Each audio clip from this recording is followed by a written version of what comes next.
Good afternoon.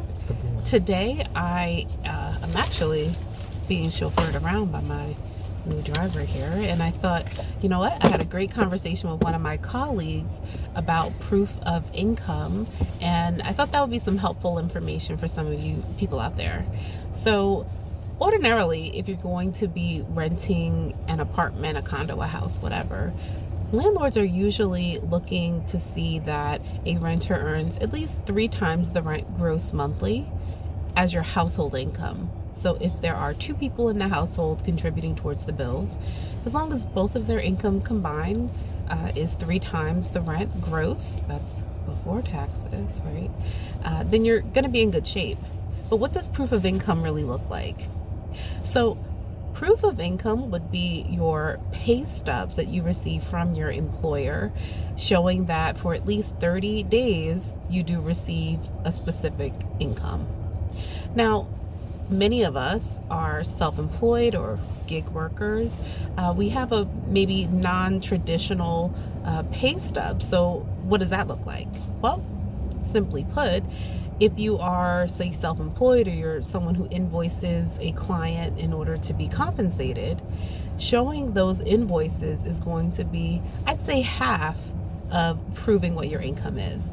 The reason why it's half is it's one thing to have an invoice showing that someone owes you money, but it's something else to actually show that the money came in, right? So what you would show in addition to an invoice would be a corresponding bank statement. So if you are a person who is looking to rent something, I want you to keep that in mind. And I know sometimes people say that they are self-employed or what have you, but you really need to be mindful of keeping good records of that employment, right? Or of that income. So you may not always have an actual business account with a bank, and that's fine. But just be mindful that if you are invoicing a client and they then make that, they pay that invoice, that the funds are reflected in your bank account. Sometimes, if you're self-employed, instead of just having 1 month proof of income, a landlord actually might like to see a few more months if you're going to be submitting to them your bank statements to show that funds are coming in.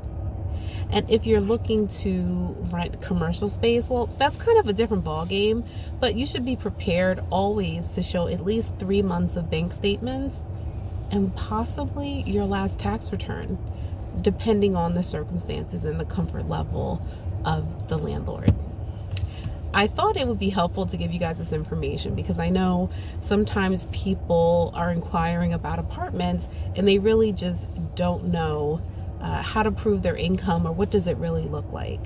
And I know sometimes people say, well, you know what, Tiffany, I'm paid cash, right? So you should just keep in mind that even if you are paid cash, you should still deposit those monies in a regular basis. So let's say maybe you're a housekeeper or you are a nanny or something like that, and maybe whoever you're working for pays you cash. Maybe you would consider getting into the habit of depositing those monies on a regular basis, right? That way, at least if someone pulls 3 months of your bank statements, they can see, oh wow, yes, every single Friday or Saturday we see a deposit of $750. So yes, we're going to agree that the person does make X dollars per month. That's just something that you want to keep in mind. Now, if you're self-employed and you're looking to buy a home, there's possibly a different set of circumstances, and I think we're going to talk about that on another video. So again, if you ever have any questions, you can always feel free to give me a call and we can just go over your particular situation and make sure that you're going to be prepared so that you can get what you want, right? I'm Tiffany Booker. I'm so happy to be here and ready, able, willing to talk to you about any of your housing needs, or if you just have some questions or about savings and goals and things like that. So feel free to give me a call, 973-460-4674. Take care.